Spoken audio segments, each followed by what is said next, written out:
अरावली चर्चा का विषय बना अरावली पर्वत। तो आइए समझते हैं आज की इस वीडियो में क्या है अरावली की सच्चाई।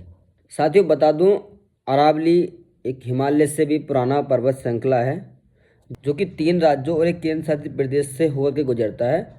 गुजरात, राजस्थान, हरियाणा और दिल्ली, जिसकी कुल चौड़ाई 692 किलोमीटर है, जिसमें कि 550 किलोमीटर जो है वो राजस्थान का हिस्सा है, जिसकी सबसे ऊंची चोटी गुरु शिखर जो कि 1722 किलोमीटर की है।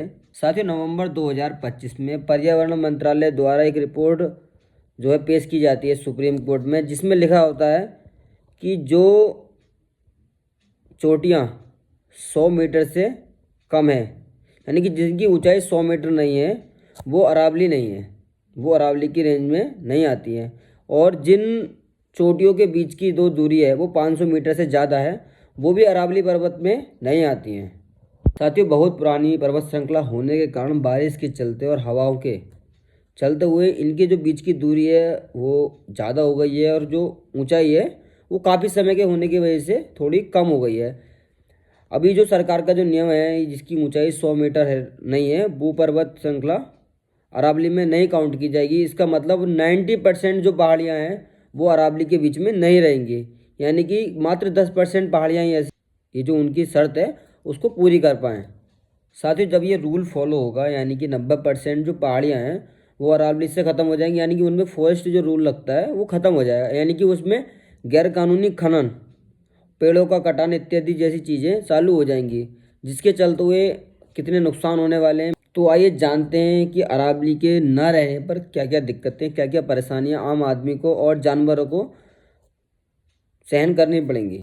सबसे पहले बात करते हैं जानवरों की। जब वो उनके रहने का घर, यानी कि मान लो हमसे हमारा घर छीन लिया जाए तो हम कैसे जीवित रह पाएंगे। ऐसा ही जो हिस्सा है वो एक जानवरों का है उसके अंदर, जिसमें बहुत सारे जानवर पलते हैं। जब वो पहाड़, वो पेड़ पौधे ही नहीं रहेंगे तो वो कैसे जीवित रह पाएंगे, कैसे वो जो पानी उनके लिए आता है पहाड़ों के जरिए, वो पहाड़ नहीं रहेगा तो वो कैसे उस पानी को पी पाएंगे। ना ही वो पानी पी पाएंगे, ना ही उस जंगल में रहेंगे तो ना ही उनको जो चारा मिलता है वो भी मिल पाएगा। इसी के चलते जो है मनुष्यों पे आने वाली समस्याएं, जैसे रेगिस्तान की धूल गर्म हवाओं के साथ उड़ करके जो आपका राजस्थान है, गुजरात है और दिल्ली एनसीआर जैसे एरिया में वो धूल उड़ उड़ करके आएगी।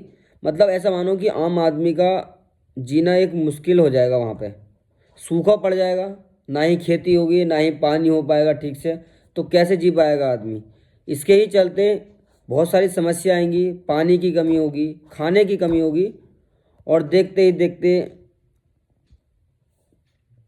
भूखमरी शुरू हो जाएगी वहाँ पे, और इतने ज़्यादा लोग वहाँ मरने लगेंगे अगर अरावली नहीं होगा।